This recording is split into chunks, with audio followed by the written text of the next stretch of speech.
दया अगर लिखने बैठूं तो होते अनुवादित राम। दया अगर लिखने बैठूं तो होते अनुवादित राम। रावण को भी नमन किया, ऐसे थे मर्यादित राम। नमस्कार, मैं आकाश आहूजा। दोस्तों, आज प्रभु राम के नाम के साथ इस ब्रॉडकास्ट को आरंभ करने का उद्देश्य एकमात्र यही है कि एक प्रेम का संदेश, धर्म का संदेश देने का प्रयास किया जाए।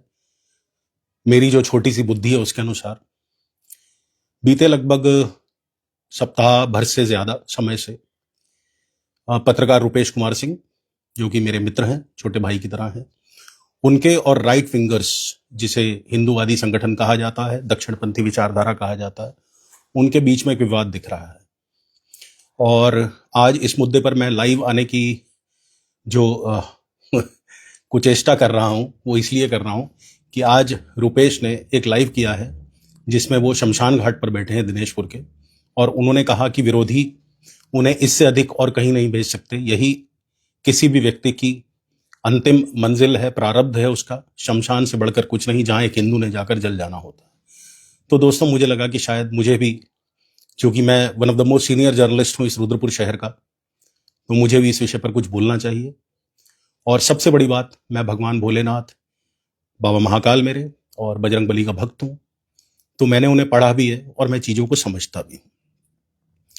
इस प्रकरण में बजरंग दल का नाम आ रहा है, और पहले भी मैंने अपने एक वीडियो में कहा था कि बजरंग दल में सभी गलत नहीं है, लेकिन बजरंग दल में कोई एंट्रेंस एग्जाम नहीं होता कि जहां पर कुछ क्वेश्चंस उन्हें दिए जाते हैं और उसके बाद लोगों की एंट्री बजरंग दल में होती है। तो ऐसे में कुछ गलत लोगों का आना लाजमी है, और पत्रकारिता भी इससे अपवाद नहीं है।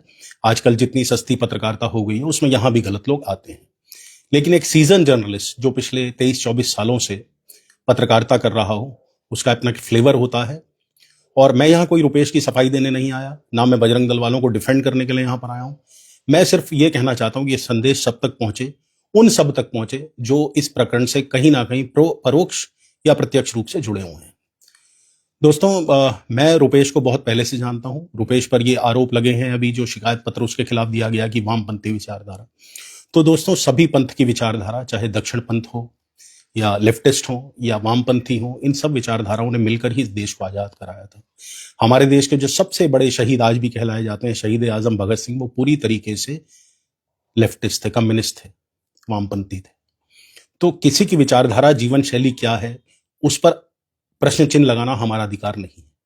लेकिन धर्म के नाम पर मुझे लगता है कि धर्म एक ऐसी चीज है कि जिसका पालन अगर हो तो शायद आप जीवन भर सिर्फ प्रेम ही करेंगे। मैंने राम का, प्रभु श्री राम का, मर्यादा पुरुषोत्तम श्री राम का, दशरथ और कौशल्या के लाडले श्री राम का उल्लेख इसीलिए किया कि उन्होंने रावण के अंत समय में उन्होंने नमन किया था और लक्ष्मण को उनसे ज्ञान लेने भेजा था।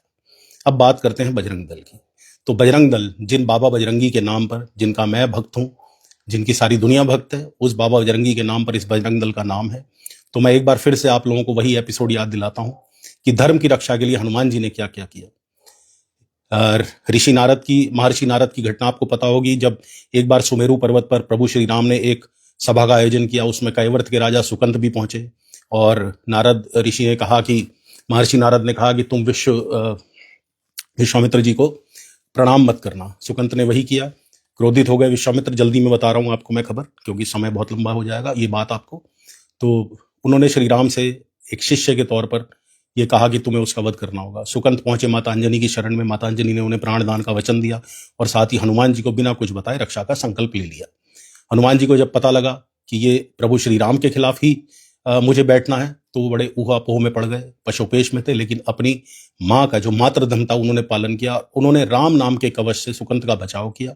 बाद में सब कुछ ठीक हो गया था। विश्वामित्र आते हैं शाम को, क्योंकि शाम तक अगर सुकंत का वध ना करते प्रभु श्री राम, तो उन्होंने सौगंध उठाई थी कि वह आत्महत्या कर लेंगे, वह स्वयं को समाधिस्थ कर लेंगे। लेकिन वो सब निपट जाता है बाद में, जैसा कि आप सब लोगों को पता ही होगा। इसके अलावा धर्म की अगर बात हो तो हनुमान जी इतने बलशाली थे कि जब अशोक वाटिका उन्होंने उजाड़ी थी तो वो चाहते तुरंत सीता मैया को उठा के ले जाते और पहुंच जाते प्रभु श्री राम के शरणों में, अपने कंधे पर बिठा के, जैसे प्रभु श्री राम और लक्ष्मण को लेकर वो घूमते थे। लेकिन उन्होंने क्या चुना? उन्होंने धर्म का मार्ग चुना कि जिसकी पत्नी अपहृत की गई है रावण द्वारा, और जो वचन उस पत्नी ने लिया है, सीता ने लिया है कि मेरे पति ही मुझे आकर बचाएंगे, वही उन्होंने किया। इसी तरह की एक घटना हमें उत्तर रामायण में मिलती है, जब लव कुश के सामने अश्वमेध यज्ञ का घोड़ा जब लव कुश पकड़ लेते हैं प्रभु श्री राम का, तो वहां हनुमान जी भी पहुंचते हैं लक्ष्मण जी के हारने के बाद। लेकिन लक्ष्मण जी जब वहां देखते हैं लव कुश को और साथ में सीता मैया की झलक उन्हें मिल जाती है, तो वह समझ जाते हैं कि वह राम जी के पुत्र हैं और वो सरेंडर कर देते हैं, आत्मसमर्पण कर देते हैं। और जो बाल गोपाल हमारे जो लव कुश होते हैं, छोटे छोटे हमारे नौनिहाल, वो उन्हें बांध लेते हैं पेड़ से। तो हनुमान धर्म का पालन करने वाले थे और आज भी कहते हैं कि उन्हें अमरता का वरदान प्राप्त है। सीता मैया ने उन्हें अमरता का आशीर्वाद दे रखा था। तो आज भी जहां प्रभु श्री राम का नाम होता है, कहते हैं कि वहां हनुमान जी स्वयं प्रकट होते हैं। तो मुझे ऐसा लगता है कि बजरंग दल को ये चीज समझनी होगी। जो बजरंग दल के सीनियर लीडर्स हैं, बहुत अच्छे लोग हैं, मेरे जानने वाले भी हैं। कल भी मेरे पास बजरंग दल के एक बहुत बड़े नेता का फोन आया था। उन्होंने मेरे बातों का मैं स्वीकृति दी, सहमति जताई मेरी बातों पर, जो मैंने कही थी पहले भी, कि वाकई ये सत्य है कि बजरंग दल में भी कुछ लोग ऐसे घुस जाते हैं जो नोटोरियस होते हैं, शरारती होते हैं, जो शायद लड़कपन में या उत्तेजना में ऐसे कई काम कर जाते हैं। दोस्तों, मैं रुपेश के बारे में कुछ बताना चाहूंगा। रुपेश एक बहुत बढ़िया लेखक हैं। ये रुपेश की लिखी किताब मेरे हाथ में, छिन्न मूल। इसमें बंगाली विस्थापित समाज की आप बीती है जो यहाँ बसे थे, और इत्तेफाक से बंगाली भी यहाँ पर हिंदू ही आए थे। आप लोगों को पता ही होगा जब 1971 में बंग भंग हुआ था। तो अपने धर्म के प्रति उसकी निष्ठा रुपेश कुमार सिंह की इस किताब के प्रति दिखती है। हालांकि मैं फिर से वही बात कह रहा हूं, किसी के धर्म से मुझे कोई आपत्ति नहीं है। मेरे धर्म का हो मैं उसका भी सम्मान करता हूं, दूसरे धर्म का हो उसका भी सम्मान करता हूं। लेकिन रुपेश के बारे में बता रहा हूं, वह सिर्फ पत्रकार नहीं बल्कि कलम का धनी व्यक्ति है, जिसने बहुत शानदार ऐसी किताबें लिखी हैं। और दूसरी बात, कहते हैं कि शिक्षा सबसे बड़ा धर्म है। बाबा साहब अम्बेडकर से लेकर महात्मा गांधी से लेकर यहाँ तक कि हमारे वर्तमान प्रधानमंत्री नरेंद्र मोदी जी भी कहते हैं कि शिक्षा बड़ी आवश्यक है। तो इस रुपेश के नाम एक ऐसी उपलब्धि है जो शायद उपलब्धि हम लोग कभी सोच नहीं सकते। वो उपलब्धि ये है दोस्तों कि रुपेश आज भी गरीब बच्चों के लिए दिनेशपुर में एक ऐसा स्कूल चला रहे हैं जिसकी फीस मात्र 200 रुपए है। 200 रुपए में उस बच्चे को सब कुछ मिलता है, किताबें भी, ड्रेसेस भी। और वो बीट आउट कैसे एक्सपेंसेस करते हो ये तो भगवान ही जाने। क्या पता उन लोगों उनको कुछ मदद भी मिलती होगी 100%। और एक बार शायद रुपेश ने मुझे हल्के से बताया भी था, जिक्र किया था कभी, कि हाँ, मदद के सहारे ही वो स्कूल चल रहा है। और उसकी खबर मैं भी करूंगा कभी ना कभी। टाइम्स ऑफ इंडिया के लिए मेरा पूरा प्रयास रहेगा, क्योंकि एक बहुत अच्छा उपक्रम है वो। तो बात ये हो रही कि सबका अपने का जीने का ढंग होता है। बजरंग दल अपने ढंग से जीता है। वो सोचता है कि धर्म का पालन होना चाहिए, और मैं भी मानता हूं धर्म का पालन होना चाहिए। लेकिन दोस्तों, धर्म का पालन डंडे के आधार पर नहीं हो सकता। एक जानवर है श्वान, जिसे डॉग, कुत्ता हम लोग कहते हैं कि इस जानवर की वफादारी पूरी दुनिया में मशहूर है। तो ये जानवर भी सिर्फ प्यार का भूखा होता। फिर हम तो इंसान हैं दोस्तों, जिन्हें सबसे बड़ी बात भगवान ने दिमाग दिया है, भगवान ने विवेक दिया है, जो किसी अन्य के पास नहीं है।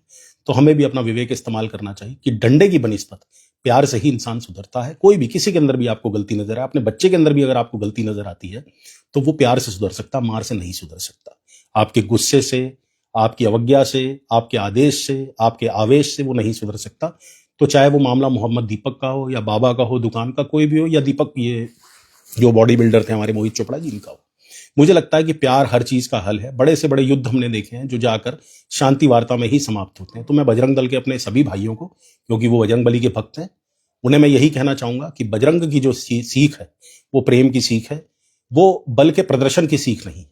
वो बल तब उपयोग की सीख है जब बल आवश्यक हो जाए उपयोग करना, और अभी ऐसी स्थितियां नहीं। और दोस्तों, मैं तो धार्मिक व्यक्ति हूं, लेकिन मैं कई बार देखता हूं कि ऐसे ऐसे देश इस दुनिया में पड़े हैं। चीन की मैं बात सबसे पहले करता हूं, क्योंकि उसकी नॉमिनल जीडीपी जो है वो दुनिया में सबसे ज्यादा है, और दुनिया की सबसे तेज बढ़ती हुई अर्थव्यवस्था चीन है। चीन में 52% लोग नास्तिक हैं, और आंकड़े तो ये तक कहते हैं कि 67% तक लोग वहां नास्तिक हैं। वही स्थिति कमोबेश जापान की है, जो विश्व युद्ध में तबाह हो गया था 1945, सेकेंड वर्ल्ड वॉर में, 1939 से लेकर 1945 तक। लेकिन आज 14 करोड़ की आबादी के साथ वो शीर्ष पर बैठा हुआ है इकोनॉमीज के। वहां पर 60% लोग नास्तिक हैं। यही स्थिति यूनाइटेड किंगडम, जिसमें कहते थे कि महारानी विक्टोरिया के राज में सूरज कभी अस्त नहीं होता, वहां भी 55 से लेकर 60% लोग नास्तिक हैं। यही स्थिति साउथ कोरिया की है, जो आज की तारीख में कारों का एक बहुत बड़ा निर्माता है पूरी दुनिया के अंदर। मैं किसी को धर्म से विमुख नहीं करता, लेकिन मेरा यह मानना है कि किसी की प्लेट में किस दिन क्या होना चाहिए उसका व्यक्तिगत अधिकार है। मैं इसलिए कह रहा हूं कि मंगलवार को रुपेश के चिकन खाने से मुझे भी आपत्ति हो सकती है, क्योंकि मैं भी बजरंगबली का भक्त हूं। लेकिन मैं ये कोई अधिकार नहीं रखता कि उसकी प्लेट में क्या हो, कब हो। ये मैं अधिकार नहीं रखता, ये उसका व्यक्तिगत अधिकार है। और ये अधिकार हमें संविधान द्वारा, और स्वयं भगवान भी ये कहते हैं कि हम किसी चीज से किसी को नुकसान ना पहुंच रहा हो, हम इसे रोकने का अधिकार नहीं रखते।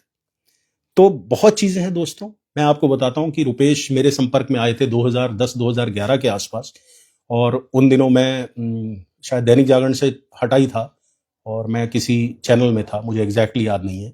लेकिन तब रुद्रपुर में दंगों की विभीषिका जली थी, और एक बहुत बड़ी डॉक्यूमेंट्री अगर आप लोग यूट्यूब पर जाएंगे तो आपको मिल जाएगी, वो है partition revisited, Rudrapur riots. English में भी है, हिंदी में भी, आप देख सकते हैं। उसमें आप यकीन मानिए उत्तराखंड के पत्रकारों में सिर्फ रुपेश कुमार का इंटरव्यू था। तो ये आपको दिखाता है कि रुपेश कुमार का कद क्या है पत्रकारिता जगत में। और आज अगर वही रुपेश कुमार इस तरह की बात कह रहे हैं, हालांकि वो ये क्लियर कह रहे हैं कि वो डरे नहीं हैं किसी से, और कोई भी उनका विरोधी है वो उन्हें अधिक से अधिक शमशान घाट भेज सकता है, जला सकता है, तो क्लियर तौर पर है कि वो अपनी सोच से हटे नहीं है, वो अपनी सोच पर कायम रहेंगे। उन्हें लगता है कि वह इस तरीके से मोहब्बत का, प्यार का, प्रेम का संदेश दे रहे हैं, और हमें लगता है कि शायद वो तरीका गलत है। हमें, मेरा मतलब मैं बजरंग दल और अन्य राइट विंगर्स की बात कर रहा हूं। दोस्तों, मुझे भी बीच में बहुत गालियां पड़ती थी, पर मैंने कभी किसी को गुस्सा नहीं किया। मुझे भी कुछ लोगों ने हलाला की पैदाइश, पड़ोसी की पैदाइश, मुझे ये लगता है कि अगर किसी से आपको आपत्ति है, किसी से आप उसकी बातों से इत्तेफाक नहीं रखते, तो आप क्यों उसके कैरेक्टर एसेसिनेशन पर आ जाते हैं, उसके चरित्र का हनन क्यों करने लगते हैं, उसके माँ बहन आपको इतने क्यों कमजोर लगते हैं कि उन पर अटैक सीधा हो जाता है। गालियां देनी हमें भी आती हैं, हमारे पास भी जबान भगवान ने दे रखी, दिमाग हमारे पास भी फेसबुक अकाउंट है जिसमें हजारों फॉलोअर्स हैं, हम भी गालियां दे सकते हैं दिन भर बैठ के। लेकिन ये तरीका नहीं है दोस्तों। स्वस्थ समाज का निर्माण हमेशा प्यार से होता है, प्यार से हर चीज का रास्ता निकलता है। आज इंडिया यूएस की ट्रेड वॉर चली साहब, हमने पहले ट्रंप के लिए मंत्र यज्ञ किए कि ट्रंप प्रेसिडेंट बन जाए। ट्रंप ने जैसे ही हमें कुछ ट्रेड वॉर में फंसाया, टैरिफ्स में फंसाया, हमने उसको गालियां देनी शुरू कर दी। फिर उसने टैरिफ 18% किया, प्यार से ही किया ना, गुस्से से नहीं हुआ कुछ। यूक्रेन रशिया के युद्ध के बारे में लोग कहते थे कि रशिया इतना ताकतवर है, एक हफ्ते में युद्ध समाप्त हो जाएगा। आज 2.5 साल होने को आ गए, युद्ध समाप्त नहीं हुआ। कोई कमजोर नहीं होता दोस्तों, लास्ट में आकर शांति वार्ता ही होती है। तो मेरा रुद्रपुर के सभी राइट विंगर एसोसिएशंस, जो कि मेरे भाई हैं, मैं फिर से कह रहा हूं, और रुपेश कुमार सिंह जो कि मेरे छोटे भाई हैं, उनसे भी, और प्रबुद्ध जनों से भी निवेदन है कि इस मामले का पटाक्षेप होना चाहिए। दोषी कोई भी हो, पुलिस के पास दोनों पक्ष चले गए हैं, पुलिस अपने आप फैसला लेगी, संविधान कानून अपने आप फैसला लेगा। लेकिन इस तरीके से जबरदस्ती नहीं की जानी चाहिए दोस्तों। प्रेम जो है वो हल है हर चीज का। मैं अपना बता रहा था कि मुझे भी गालियां पड़ती थी बहुत ज्यादा। देखिए, पत्रकार का एक धर्म है कि वो सत्ता से सवाल पूछेगा, और अगर कोई सत्ता है और उसके दौर में उसे लगता है कि कुछ गलत घटित हो रहा है, तो उसको सामने लाना पत्रकार का फर्ज है, दायित्व है उसका। ऐसे में उसे अगर आप व्यक्तिगत ले जाते हैं तो ये कमी आपकी है। उसे व्यक्तिगत नहीं लेना चाहिए कभी भी, मेरा ये मानना है। धर्म को इतना महान बनाओ, धर्म को इतना महान बना दो उसकी शिक्षा को, कि लोग आपके पीछे पीछे आए। जैसे मुझे बड़ी खुशी होती है दोस्तों, मैं अपना भी ये मेरे पास आगे पड़ा हुआ था, तो मैं आपको दिखा रहा हूँ। ये मेरा दिखाने का कोई वैसे उद्देश्य नहीं था, लेकिन कागज पड़ा हुआ था। ये देखिए, मैं रोज गीता का पाठ करता हूँ। ये गीता जी के, श्रीमद् भगवत गीता जी के ये 16वां अध्याय है जो आजकल मैं पढ़ रहा हूँ, और इसको कंठस्थ करने का प्रयास भी कर रहा हूँ। इसके जो श्लोक हैं ये मैं पढ़ता हूँ, इनका अर्थ समझता हूँ और जीवन में उतारने का प्रयास भी करता हूँ। तो धर्म ऐसे फैलता है। धर्म ऐसे नहीं फैलेगा कि मैं किसी को डंडा मारूं, मैं अपने बच्चों को डंडा मारूं और कहूं कि नहीं तुम्हें गीता जी पढ़नी है। तब फैलेगा जब मैं गीता ज्ञान उन्हें दूंगा और उन्हें विवश कर दूंगा कि वह गीता का अध्ययन करें और गीता का जो ज्ञान है वो अपने जीवन में उतारने का प्रयास करें। तो भले ही गीता रचित हुई महाभारत पर, सोचिए आप, कितना बड़ा क्लैंस का युद्ध, आपस में परिवार का युद्ध, लेकिन अंत उसका क्या था? शांत अंत था उसका। तो युद्ध कोई भी हो, झगड़ा कोई भी हो, मेरा ये मानना है कि प्रेम सबसे ऊपर होना चाहिए। आप लोग इसमें, मुझे मालूम है कि लोग बहुत डरते हैं, इसमें भी कमेंट नहीं कर पाएंगे। हालांकि बहुत सारे लोग देख रहे हैं लेकिन कमेंट नहीं है। नरेंद्र देवल जी का कमेंट है, भैया प्रणाम। प्रणाम नरेंद्र जी। एडवोकेट अनिल पंत, ऐसे लड़कों को बजरंग दल रखते क्यों है? रुपेश कुमार जिंदाबाद।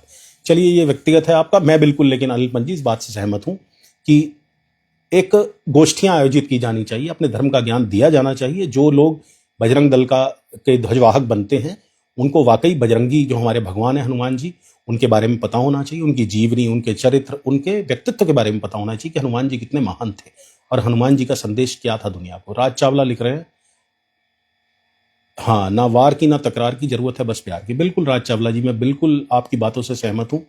स्नेह बहुत बड़ी चीज है, और मैं फिर से कह रहा हूँ कि रुपेश कुमार सिंह मेरे छोटे भाई हैं, मैं उनके साथ हर स्थिति में खड़ा हुआ हूँ। उनकी कई बातों से मुझे भी असहमति होती है, लेकिन वो उनका अधिकार है, एज अ पत्रकार उनका अधिकार है। मेरी भी बातों से, मेरे कोई ज़रूरी नहीं है जो 34-35 हज़ार फॉलोवर्स हैं उनकी सबकी मेरी बातों से सहमति होती हो, लेकिन असहमत होने का आपको अधिकार है। आपको उग्र होने का अधिकार नहीं है, आपको आवेश में आने का अधिकार नहीं है, आपको किसी पर हमलावर होने का अधिकार नहीं है। कानून बैठा है, पुलिस बैठी है, लॉ एंड ऑर्डर मेंटेन करने के लिए वो लोग हैं। अगर वो लोग ना होते तो हम ही बन जाए। मैं शहर कोतवाल बन जाता हूँ, किसी बजरंग दल वाले को डीएसपी बना देता हूँ, रुपेश कुमार सिंह को एसएसपी बना देता हूँ, किसी अपने ही पत्रकार राजीव मेरा छोटा भाई है उसे कमिश्नर और या आईजी बना देता हूँ, इंस्पेक्टर जनरल ऑफ पुलिस। तो इस तरीके से नहीं होता, समाज का ताना बाना है और समाज उसी तरीके से चलता है। तो मैं फिर यही कहूँगा बजरंग दल वाले अपने भाइयों से भी कि हनुमान जी का जो जीवन है उसकी शिक्षा अपने जीवन में उतारें, अपने जीवन में लेकर आएं और प्रेम से ही हर चीज़ का हल निकालने की सोचें। हनुमान जी का मुदगर अगर है ना साथ में, तो उनका मुस्कुराता चेहरा भी होता है।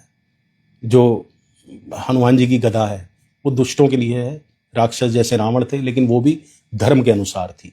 हनुमान जी की वही गदा प्रभु श्री राम के सामने भी आ सकती थी अपने मातृ धर्म का पालन करने के लिए, लेकिन वो नहीं आई, क्योंकि हनुमान जी को पता था मैंने अपना मातृ धर्म भी पूरा करना है और जो मेरा राम जी के साथ रिश्ता है उस धर्म को भी मैंने पूरा करना है। तो उन्होंने राम और सुकंत के बीच में राम नाम का सहारा लिया। तो दोस्तों यही असली शिक्षा है जीवन की। राजू मुंजाल लिख रहा है असल में धर्म के मामले में कोई पढ़ना नहीं चाहता, धर्म के अनुयायी कम है, आज के समय में ठेकेदार ज़्यादा है। राजू भाई आपने बिल्कुल सत्य बात कह दी, आपने मतलब कम शब्दों में पूरी बात कह दी। मुझे भी ऐसा लगता है कि धर्म के ठेकेदार ज़्यादा हो गए हैं, धर्म के अनुयायी कम है। हम जैसे अनुयायियों को भी बहुत गालियां लोगों ने दी और मैं तो, मेरे घर में आप माहौल देख सकते हैं, मैं आपको दिखाता हूँ छोटा सा, कोशिश करता हूँ। ये मेरे घर का मंदिर है, यहाँ सुबह शाम पूजा होती है, आप देख सकते हैं यहाँ, ये आपको मेरा दिखाने का प्रयास है। तो ये मेरे घर के मुख्य कमरे में ही है। मेरी पत्नी बहुत बड़ी उपासक हैं भगवान की। चलिए व्यक्तिगत बातें यहाँ करने का कोई लाभ नहीं, लेकिन कुल मिलाकर तात्पर्य यही है कि समाज प्यार से ही चलेगा, समाज गुस्से से नहीं चलेगा। गुस्से से जानवर नहीं चल पाते। एक एग्जाम्पल मैंने आपको श्वान का दिया कि वफादारी के लिए श्वान पूरी दुनिया में ख्यात है, ख्यातलब्ध है। तो अगर वो भी प्यार से चल सकता, हम तो इंसान हैं। जसवंत पटेला जी कह रहे हैं हर पत्रकार समाज की आखिरी व्यक्ति की आवाज होता है। यह सर्वोपरि कानून सर्वोपरि, राष्ट्र सर्वोपरि कानून सर्वोपरि। बिल्कुल, नेशन फर्स्ट, नेशन सबसे पहले, और लॉ एंड ऑर्डर मेंटेन करने वाले जो हमारे जितने भी जुडिशरी है वो सबसे पहले, संविधान हमारा सबसे पहले। संविधान यही कहता है कि हर व्यक्ति को अपने अधिकार हैं, और अधिकारों का मतलब ये नहीं है कि आप किसी और के अधिकारों को छीनने का प्रयास करें। अधिकार है आपको, कहते हैं ना कि राइट टू एक्सप्रेशन है आपको, आरटीई, अभिव्यक्ति की स्वतंत्रता का अधिकार सबको है। बजरंग दल को भी है, रुपेश कुमार सिंह को भी, लेकिन वो उस हद तक नहीं होना चाहिए कि आप किसी और की शांति भंग कर दें, आप किसी और के अधिकारों का अतिक्रमण कर दें। तो मेरा विनम्र निवेदन यही है कि लड़ाई आप लड़िए, कोई मना नहीं है, बजरंग दल भी लड़े, रुपेश भी लड़े, लेकिन कानूनी तरीके से लड़े। और आज रुपेश जिस जगह पर पहुंचकर रुपेश ने लाइव किया है, वह दिखाता है कि वह रुपेश कुमार सिंह बन जाना आसान नहीं होता। और इस तरह का लाइव ब्रॉडकास्ट करने के लिए बहुत हिम्मत चाहिए, और मैं सैल्यूट करता हूं उसकी स्पिरिट को। लेकिन साथ ये भी कहूँगा कि अगर कई बार कामों में थोड़ी शिथिलता बरतने की ज़रूरत हो तो बरत लें, कोई दिक्कत नहीं है उसमें। लेकिन जो वो काम कर रहे हैं बहुत अच्छा कर रहे हैं, और बजरंग दल भी अपना जो काम कर रहा है बहुत अच्छा कर रहा है, लेकिन उग्रता से ना करे उसे, यही मैं सिखाऊंगा। और सबसे बड़ी बात, चयन करना सीखे कि कौन अच्छा है कौन बुरा। ये ना देख ले कि कहीं गेहूं के साथ साथ घुन भी आते चले जा रहे हों। तो कृपया इन चीज़ों को देखें, मेरा यही आपसे निवेदन है। शहर की फिजा ना खराब करें। ये शहर बड़े प्यार से बना है। 2011 के दंगों में हमने बहुत कुछ झेला, बहुत कुछ देखा, और आज भी नफरत के सौदागर नफरत ही बांटने में लगे हुए हैं। दोस्तों, हिंदुस्तान का जब बंटवारा हुआ था तब भी नफरतखोर लोगों की वजह से हुआ था। कुछ नफरतखोर लोग थे जिनका अब मैं उल्लेख करूंगा तो हालांकि वो सब अब मर चुके हैं, तो उनका उल्लेख करना ठीक नहीं है। नफरत के लिए और सिर्फ अपने सत्ता हितों को साधने के लिए इस देश का बंटवारा किया गया। और आप जानकर हैरत में पड़ जाएंगे कि उस समय भी लगभग 2.5 से 3 करोड़ आबादी मुस्लिमों की थी हिंदुस्तान में, जो अविभाजित भारत था, और केवल 72 लाख लोग पाकिस्तान गए थे, बाकी सब हिंदुस्तान रह गए थे। उन्होंने हिंदुस्तान में रहना पसंद किया। तो मुझे ऐसा लगता है कि अगर 1 करोड़ 80 लाख ने हिंदुस्तान को ही अपनी मातृभूमि माना था और आज भी हिंदुस्तान में रह रहे हैं, और चूंकि मैं कहता हूं कि जैसे मैं कहता हूं कि भोलेनाथ ने मेरे सारी सृष्टि बनाई है, सारा ब्रह्मांड बनाया है, तो उस भोलेनाथ की संतान समझकर उनके साथ हमें प्यार से रहना चाहिए। कल्पना करिए बांग्लादेश में अगर कोई अल्पसंख्यक आदमी को जबरदस्ती ये कहा जाए बोल अल्लाहू अकबर, या कुछ इसी तरह के नारे उद्घोष करवाए जाएं और वो अपने नहा चाहता हो और उसको पीटा जाए तो उसके दिल पर क्या बीतेगी। यही बांग्लादेश में हो रहा है ना, हमें नहीं अच्छा लगता। तो सोचिए अगर यहाँ ये होगा तो उन किसी और को कैसे अच्छा लगेगा। सबको धर्म की आज़ादी होनी चाहिए, अपने राष्ट्र को वो माने, अपने नेशन को। अब हम ही कहते हैं कि खाए हिंदुस्तान का गाय किसी और देश का, तो अगर बांग्लादेश में कोई हिंदुस्तानी और हिंदू रहता है और बांग्लादेश का ही नागरिक है, तो अगर वो बांग्लादेश और इंडिया के मैच में बांग्लादेश को चीयर करेगा तो ये उसका धर्म है, ये राष्ट्र धर्म है उसका, अगर वो वहां का निवासी है तो। और अगर वो वहां का निवासी नहीं है तो हिंदुस्तान वापिस आए। तो उसी तरीके से जो यहाँ राष्ट्र को पहले नहीं समझ सकता वो पाकिस्तान चला जाए, बांग्लादेश चले जाए, कोई दो राय नहीं। लेकिन अब वो इस राष्ट्र को अपना मानता है, उन जो मैंने पहले बताया आंकड़ा, उन 1.5 करोड़ या 1.25 करोड़ मुसलमानों की तरह मातृभूमि हिंदुस्तान में, सरजमीन हिंदुस्तान में रहना उसने पसंद किया, तो उसको फिर हमें सम्मान देना होगा, क्योंकि वो भी इक्वली हमारी ही तरह इस देश का नागरिक है। तो इस देश को बनाने में हिंदू मुस्लिम सिख ईसाई सबका बराबर बराबर हाथ है, कोई अलग नहीं है, कोई बड़ा नहीं है, कोई छोटा नहीं है, कोई धर्म बड़ा नहीं है। मेरा धर्म श्रेष्ठ है, ये मेरा अधिकार है मानना, लेकिन दूसरे का धर्म निकृष्ट है, ये मेरी कलुषित मानसिकता का परिचायक है। तो मैं वो व्यक्ति हूं जो हिंदू धर्म को सबसे ऊंचा मानता हूं, लेकिन साथ ही ये भी मानता हूं कि कोई और धर्म भी नीचा नहीं है। सब धर्मों की सीख बहुत अच्छी है, आप पढ़कर देखिए, उस सीख का पालन करके देखिए, आपको बड़ा आनंद आएगा। और रुपेश से भी मैं व्यक्तिगत बात करूंगा इसके बाद। वो आयरन मैन है, मैं जानता हूँ, लोहे का बना आदमी है और बहुत शिक्षित। उसकी सोच कई बार लोगों को क्रांतिकारी लगती है, लेकिन ऐसी क्रांतिकारी सोचों से ही देश में आज तक बदलाव आए हैं। जब हम गुलाम थे, अगर भगत सिंह, आज़ाद, राम प्रसाद बिस्मिल, अशफाकुल्ला खां, इनकी सोच ना होती तो आज भी हम किसी अंग्रेज के घर में लेटरिन साफ कर रहे होते। तो अगर आपको पोस्ट अच्छी लगे तो शेयर करिएगा, मेरे पेज को लाइक फॉलो करें। विदा लेता हूँ आपसे, आप सबके कमेंट्स पढ़ूंगा और जवाब भी दूंगा। बहुत बहुत धन्यवाद। भारत माता की जय।